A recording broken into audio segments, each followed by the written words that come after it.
Oke, kita akan belajar tentang fungsi pengorganisasian dalam manajemen keperawatan ya. Jadi topik yang akan kita pelajari kali ini antara lain tentang prinsip pengorganisasian, langkah-langkah dari pengorganisasian dan pengorganisasian kegiatan keperawatan di ruang rawat inap ya, atau ruang bangsal di sini ya. Ini dari beberapa prinsip pengertian dari pengorganisasian ya, antara lain ini ya, aktivitas untuk mencapai tujuan, penugasan suatu kelompok tenaga keperawatan ya, bagaimana cara pengorganisasian aktivitas yang tepat ya, baik vertikal maupun horizontal, yang mana itu semua bertanggung jawab untuk mencapai suatu tujuan organisasi ya. Terus untuk bagaimana sih mengalokasikan sumber daya manusia yang tepat ya. Nah, ini ada beberapa desain di sini ya yang dikatakan sebagai organization design dan organization structure ya di sini ya. Jadi ada mekanisme desain dan struktur dari organisasinya. Rencana organisasi diturunkan dalam pembagian kerja dalam struktur organisasi, dikoordinasikan dan juga dikomunikasikan di sini. Sini ada beberapa prinsip organisasi ya, yang jelas satu punya tujuan yang jelas, dua ada pembagian tugas ya, ada pendelegasian wewenang, tentang pengawasan juga ada tingkat pengawasan ya, kesatuan pemerintah dan ada tanggung jawab dan juga adanya fungsi koordinasi nanti.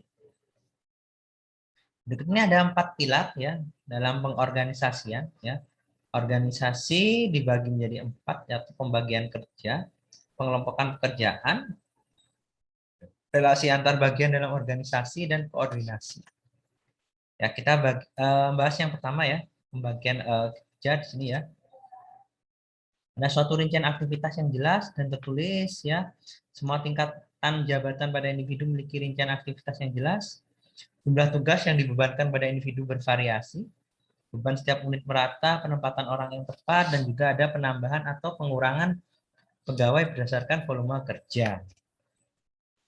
Yang kedua di sini ya, departmentalization di sini ya, adanya pekerjaan yang dikelompokkan dan diberikan nama berdasarkan kriteria yang sejenis. Seperti apa itu ya? Seperti ada mekanisme fungsional, produk ya, adanya dari geografis juga atau matriks ya. Di sini contoh pekerjaan yang dilakukan di rumah sakit ya, misalnya ada bagannya di sini ya, direktur, yang mana direktur ada namanya wadir-wadirnya ya, wakil-wakilnya. Ya, ada yang bidang pelayanan, bagian keuangan, bagian dapur ya, ini juga yang nanti yang memberikan asuhan, yang memberikan rincian pembiayaan ataupun yang masak dari ini ya, nutrisi dari si klien, pasien di sini ya. Yang ketiga ada terkait relasi ya. Jadi apakah setiap departemen terdapat bagian lain dan siapakah yang menjadi atasan ya. Terus jumlah orang di bawah departemen yang akan bertanggung jawab ya, span of management control. Ya ini juga harus jelas di sini.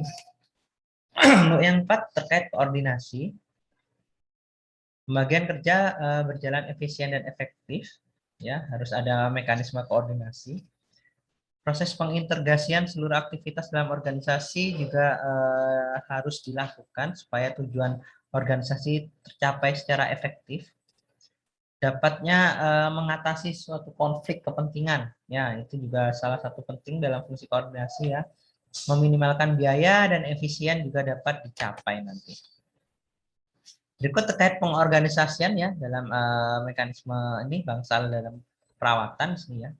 Jadi banyak aktivitas penting ya bagaimana asuhan perawatan dikelola secara efektif dan efisien ya untuk jumlah pasien dan tenaga fasilitas yang ada dan supaya pasien mendapatkan pelayanan yang optimal ya, maka membutuhkan pembagian tugas, kerjasama dan pendelegasian, adanya suatu koordinasi, adanya manajemen waktu ya. Semua ini ditujukan supaya lebih efektif dan efisien ya. Sebagaimana peran kepala ruang perawatan sebagai low manager di sini ya, jadi nanti ada high manajernya ya. Di low manager yang istilahnya dibutuhkan untuk mengorganisasikan pelayanan yang optimal melalui kegiatan pengorganisasian. Ya, itu terkait untuk mengawasi di tingkat ruangan nanti ya. Ya, pembagiannya ya, ada pendidikan dan pengalaman setiap staf, ada penempatan, peran dan fungsi perawat, ya, mengetahui ruang lingkup tugas yang jelas, mengetahui bagaimana wewenangnya, mengetahui hal-hal yang dapat didelegasikan pada staf ya, dan kepada yang tenaga non keperawatan. Jadi harus paham ini harus kepada perawat yang non perawat. Pengaturan harus tepat sehingga pekerjaan dapat terselesaikan. Nah, ini semuanya merupakan job desk dari manajer ya untuk membagi. Nah, jadi kepala ruangan juga harus memiliki mengetahui terkait pembagian-pembagian tersebut. Berikut ini kerangka kerjanya ya seperti apa ya? Ya, ada mengelompokkan bagi kegiatan yang harus dilakukan, menentukan jalinan hubungan kerja antar tenaga di suatu bangsal ya, menciptakan hubungan antara kepala dan staf ya melalui penugasan dan pendelegasian terkait wewenang.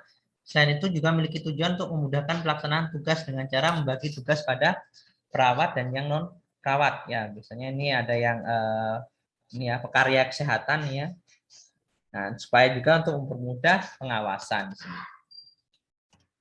Ini terkait kepala ruang ya. Kepala ruang juga ini harus mengetahui beberapa terkait pendidikan dan pengalaman setiap karyawan, mengetahui peran dan fungsi perawat di ruang tersebut ya, ruang lingkup tugas, kedudukan dalam organisasi juga harus jelas, batas wewenang dan tanggung jawab juga harus jelas di sini ya. Terus hal yang dapat didelegasikan terkait kepada staf ataupun pada yang perawat juga kepala ruang harus mengetahui ya hal-hal tersebut di sini. Ini pendelegasian ya. Ini pelimpahan wewenang dan tanggung jawab kepada staf untuk bertindak dalam batas-batas tertentu.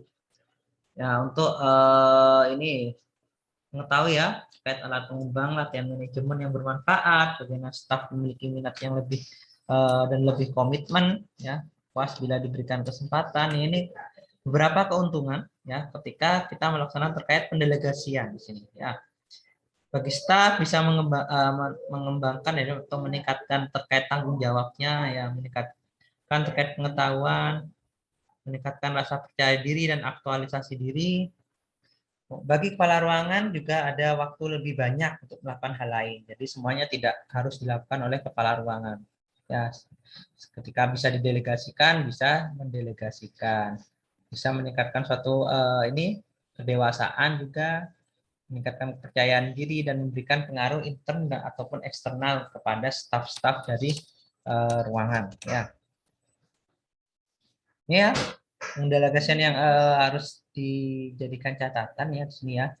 Dan mengacaukan terkait pelemparan tugas ya, atau istilahnya lempar tugas ya. Jangan takut salah juga. Jangan dilakukan pada orang yang kurang memiliki keterampilan ataupun pengetahuan untuk sukses di sini ya. Harus mengembangkan tingkat keterampilan pengetahuan staf untuk melakukan tugas tersebut. Adanya antisipasi kesalahan yang dapat terjadi dan ambil langkah pemecahan masalah ini juga harus dilakukan ya. Berikan penjelasan yang jelas menyeluruh tentang lingkup tugas ya. Berikan instruksi yang jelas, tanggung jawab, pemenang, tanggung jawab, dukungan yang tersedia. Berikan pengakuan, penghargaan atas tugas yang dilaksanakan dengan baik. Ini hal-hal yang harus diperhatikan ketika akan mendelegasikan nanti ya. Ini langkah-langkah ya yang dilakukan supaya pendelegasian sifatnya lebih efektif ya. Jadi kita harus tahu tugas yang akan didelegasikan, jangan semuanya ya. Jadi memberikan instruksi itu harus jelas tugasnya seperti apa. Pilih orang yang tepat ya, yang tanggung jawab dan sebagainya nanti ya.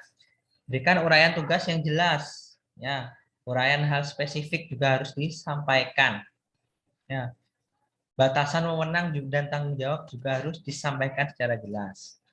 Setelah kita sampaikan itu, mintalah staf menyimpulkan pokok tugasnya, dicek, ya, apakah benar-benar paham penerimaannya seperti apa terkait tugas yang didelegasikan. Tetapkan waktu mengontrol pengembangan, terus berikan dukungan dan dievaluasi hasilnya. Ya, itu harus tetap dilakukan dan dilaksanakan supaya pendelegasian lebih efektif sifatnya, ya. Terkait koordinasi di sini ya, jadi adanya keselarasan tindakan, usaha, sikap, dan penyesuaian antara tenaga yang ada di bangsal, keselarasan terjalin antar anggota tim kesehatan dan tenaga lainnya ya.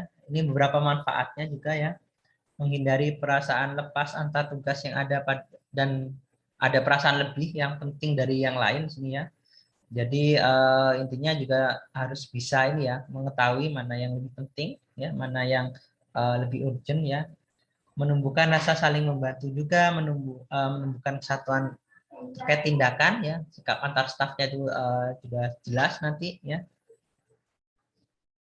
Bagaimana caranya untuk terkait koordinasi? Tentunya ada komunikasi yang terbuka, yang dua arah ya, tidak satu arah ya, jadi dua arah ya. Adanya diskusi rapat ya, ada mekanisme terkait formulir yang berlaku juga ya, jadi koordinasi terkait tindakan tersebut. Nah ini terkait manajemen ya, jadi kepala ruang harus mengatur waktu ya 168 jam per minggu, di mana seperempatnya dihabiskan dalam pekerjaan. Jadi seperempat kurang lebih berapa nih? Kurang lebih kira-kira sekitar ini ya 40-an jam. Ya, 40-an jam dulu ya. Hal yang harus dilakukan ya, menganalisa waktu yang dipakai dengan buat kategori kegiatan yang ada, memeriksa porsi aktivitas, ya, menentukan prioritas pekerjaan menurut suatu kegawatan. Nah, ini ya tingkat keterdesakan juga ya, perkembangan ataupun tujuan yang hendak dicapai. Nah, dan yang terakhir kita juga bisa mendelegasikan nanti ya, semisal memerlukan ini ya tindakan yang lebih nanti bisa didelegasikan. Ini beberapa hambatannya ya dalam tindakan kegiatan tersebut ya. Ini bisa yang pertama bisa terperangkap dalam pekerjaan ya, dalam arti monoton ya, monoton sehingga bisa ini kehilangan tujuan yang ditentukan juga bisa ya. Menunda-nunda ini kegiatan karena takut salah ya, bisa jadi ya.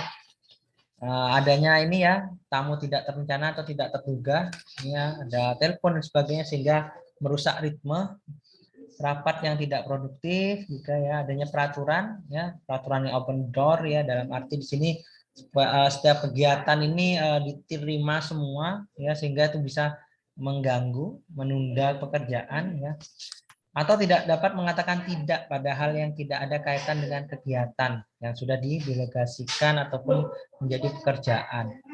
Nah, itu juga bisa menjadi masalah nanti ya. Jadi ketika tidak bisa menolak, nah itu juga bisa menjadi masalah tidak fokus nanti. Ini kegiatan terkait pengorganisasian dalam keperawatan ya, ada suatu struktur organisasi, ada daftar dinas, daftar pasien, pengorganisasian perawatan dari pasien terkait metode pelayanannya ya, ada kuantitas dan kualitas dokumentasi proses keperawatan, ada sistem penghitungan tenaga keperawatan dan adanya ketenagaan nanti ya.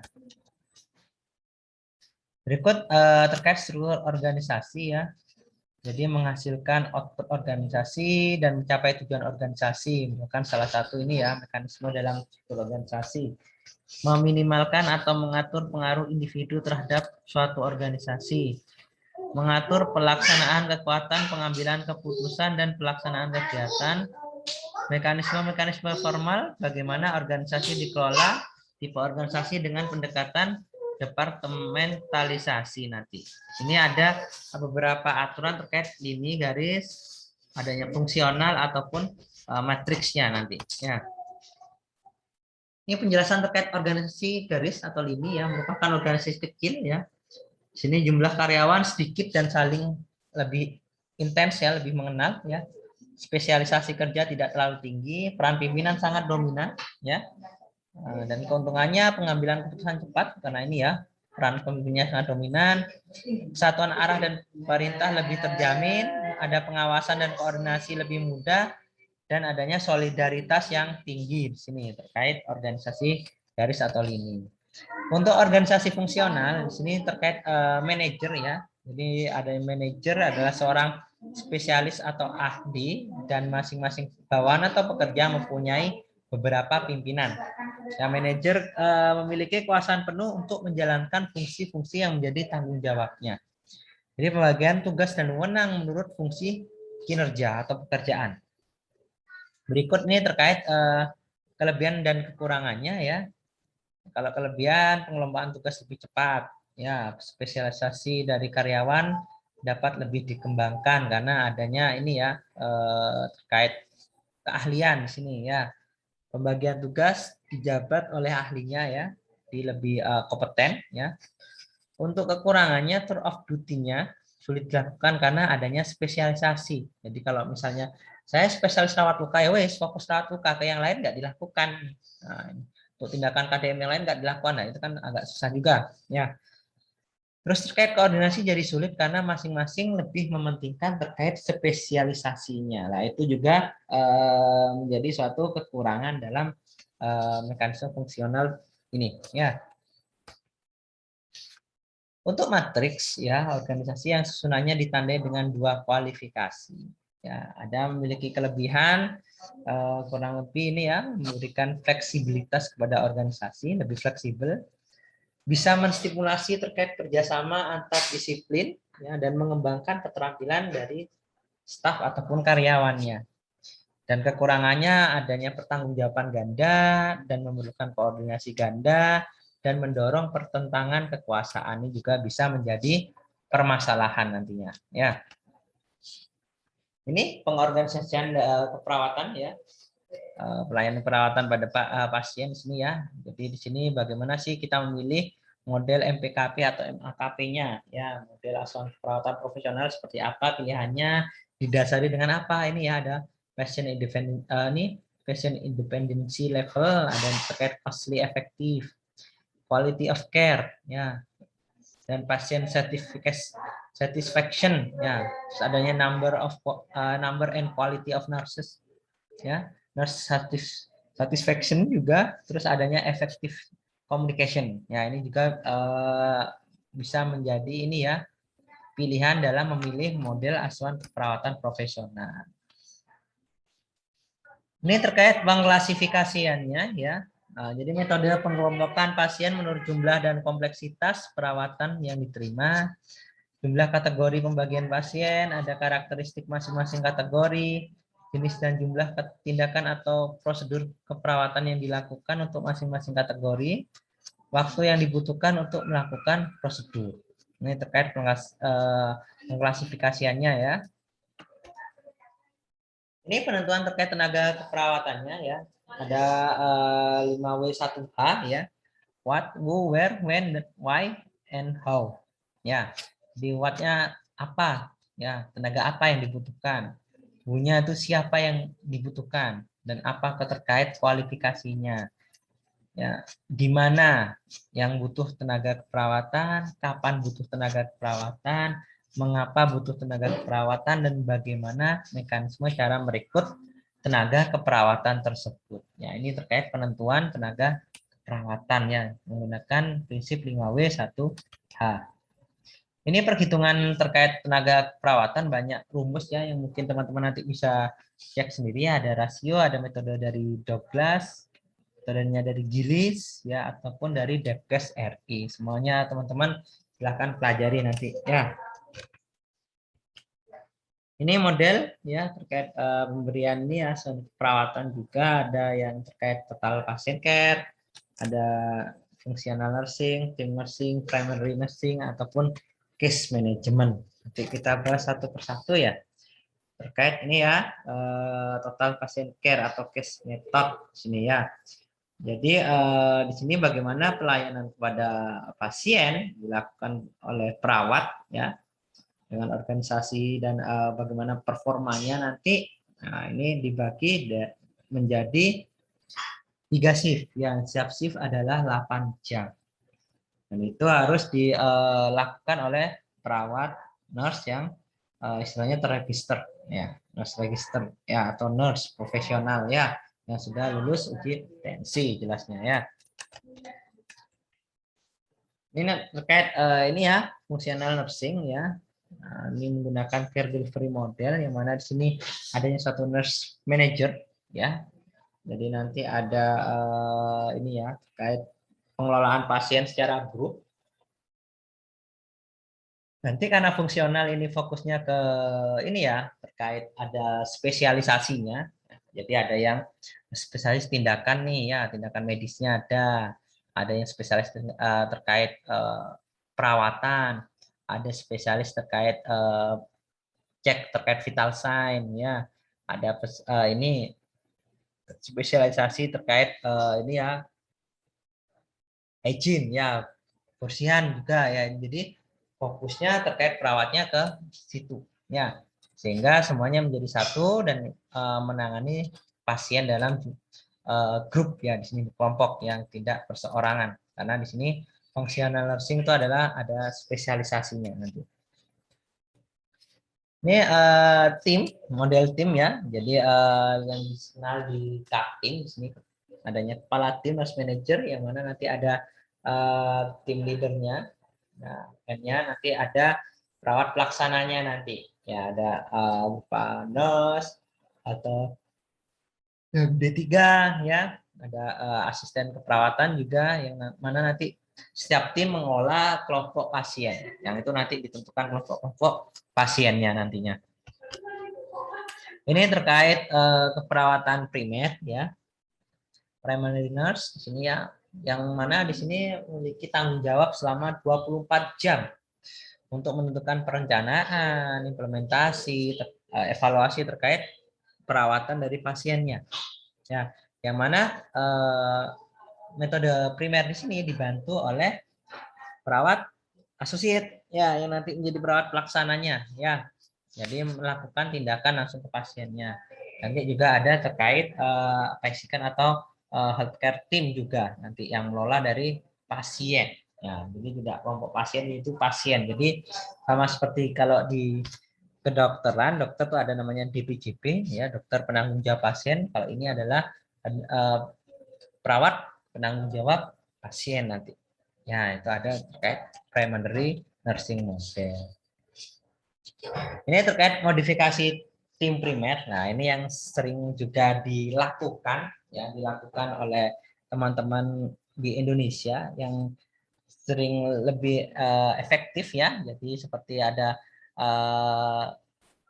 ini ya, kepala ruangan, ada ketua-ketuanya dari kelompok ya, di ketua timnya dikatakan perawat primer ataupun ketua tim, yang mana nanti ada timnya di sini ya, tim 1, tim 2, tim 3, tim 4 nanti ya, yang mana nanti diatur sendiri ya, jadwal diatur pagi, sore, malam, dan ada libur ataupun cuti, dan mekanisme perawatan 7 sampai 8 pasien, dan diatur sendiri nanti nih ya, kapan liburnya, kapan masuknya, nanti ini yang lebih sering digunakan ya, modifikasi dari model asuhan perawatan profesional yang tim dan primer. Untuk yang model keperawatan yang moduler ya, di sini kepala ruangan nanti membagi terkait ini ya, penanganan ke pasiennya nih fokusnya. Di pasiennya yang digrupkan nih ya, sesuai dengan geografiknya pasien nih. Kemana nanti ada timnya ya, timnya terdiri dari nurse-nya ya, ada perawat associate-nya yang bisa dari nurse ataupun dari vokasi ya, yang mana nanti menangani pasien sesuai dengan geografik pasien unitnya, sesuai dengan keluhan atau diagnosa medisnya yang sama, misalnya medical bedah tersendiri nanti ya, terkait modular nursing sini. Ini terkait nursing case management model, yang mana nanti kolaborasi dengan pasien dan keluarga nanti ya. Jadi nanti ada nurse case manajernya, yang seringnya kalau nurse case manager ini bisa dilakukan ketika ada peran aktif dari keluarganya nanti ya, terkait asesmennya, pengkajiannya, perencanaan, implementasinya nanti ya, itu juga bisa dilakukan dengan bantuan nanti ya, sehingga kita memberikan bantuan edukasi kepada keluarga ataupun pasien supaya bisa membantu dalam penyembuhan dirinya sendiri ya, istilahnya memandirikan pasien nanti. Itu yang sering dilakukan pada nursing case management model.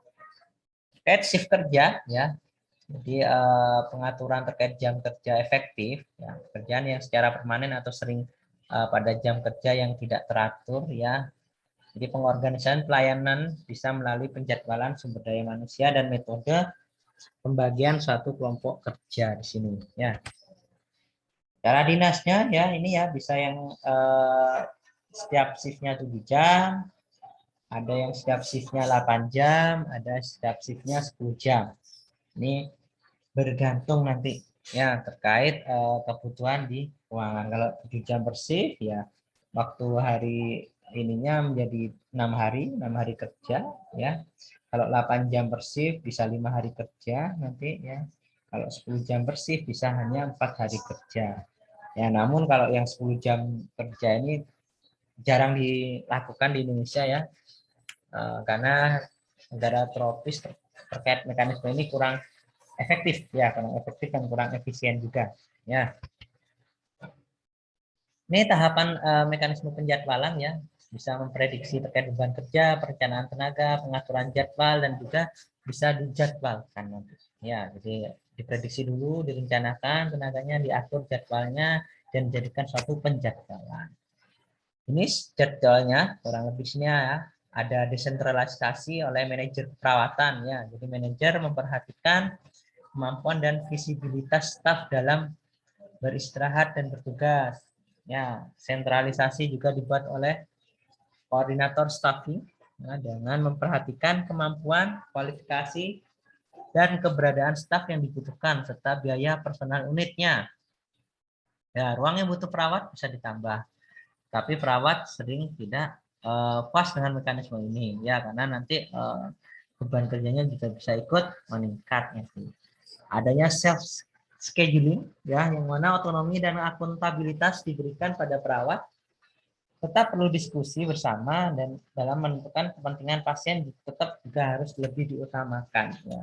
Pasien center care lebih diutamakan.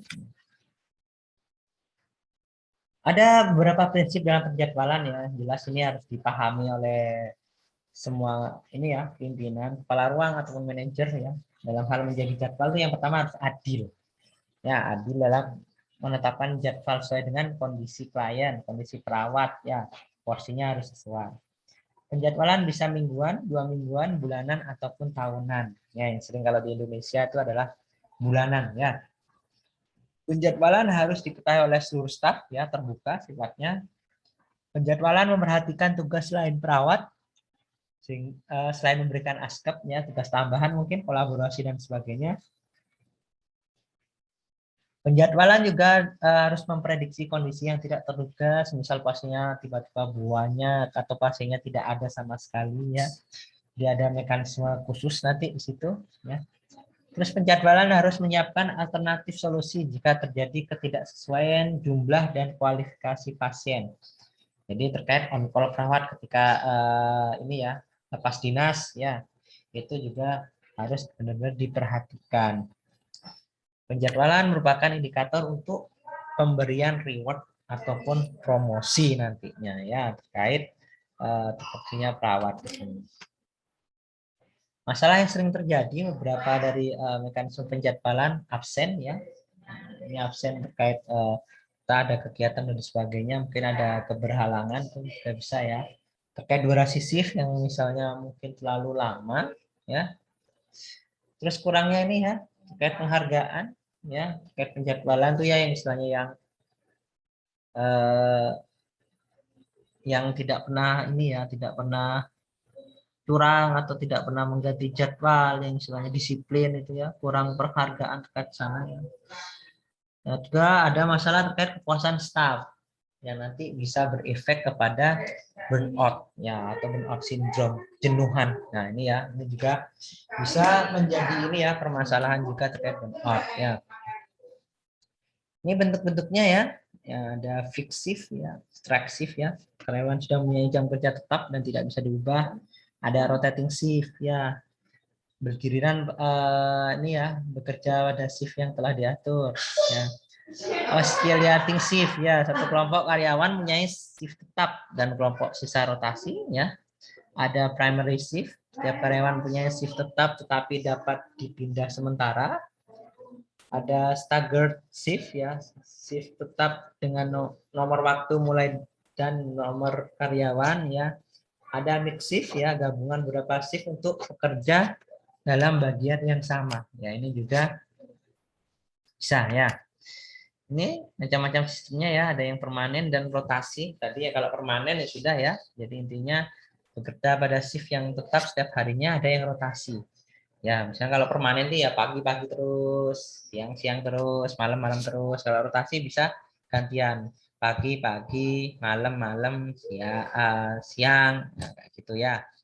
Jadi ada mekanismenya nanti ya terkait mekanisme rotasinya, misalnya pagi, siang, malam itu ya. Ini menurut International Labour Organization ya, ILO di sini ya. Ada beberapa kelompok shift. Kita shift sampai 4 kelompok ya, 4 kali 8 jam. Bisa continuous shift work ya, bisa melakukan ini ya shift yang terus-terusan ya di sini ya. Jadi 3 kelompok shift bekerja setiap 8 jam dan 1 kelompok istirahat nanti ya. Sistem ini digunakan pada aktivitas terus-menerus tanpa hari libur. Ya, rotasi shift 2 sampai 3 hari. Ini misalnya seperti IGD ya, nggak ada liburnya ya, namanya rumah sakit nggak ada liburnya ya. Ini ada yang 3 shift, 3 kelompok ya, sama 4 kali 8 jam semi continuous shift work. Ya, semi masih ya. Jadi kelompok shift ini bekerja setiap 8 jam pada akhir minggu libur ya, dan rotasi shiftnya setiap 5 hari. Ya, ini yang menurut ini ya, International Labour Organization ya. Apa sih efeknya terkait shift kerja di sini ya? Jadi terkait job performance ya. Jadi penurunan kinerja, efek psikologis dan psikososial juga bisa di sini ya. Kesehatan fisik dan psikososialnya ya, contoh ya, bisa gangguan pencernaan, keseimbangan kadar gulanya bisa terganggu juga. Dan yang seringnya adalah ini ya, perubahan kualitas tidur ya akibat kerja yang shift malam ya. Kalau misalnya pagi-pagi ya, sore-sore, malam-malam ya, itu kan mempengaruhi pola tidur. Ya, otomatis yang jaga malam tidak tidur secara maksimal gitu ya, jadi mempengaruhi pola kinerjanya nanti. Kapasitas fisik yang menurun ya, karena bisa mengantuk ya, minimnya nafsu makan, gangguan kehidupan di keluarganya, dan berkurangnya waktu luang dan kesempatan berinteraksi sosial karena fokus ke pekerjaan menerus shift ya. Itu kurang lebih yang bisa saya sampaikan terkait mekanisme ini ya, pengorganisasian dalam perawatan ya. Semoga materi ini bisa bermanfaat. Sampai jumpa di materi yang lain.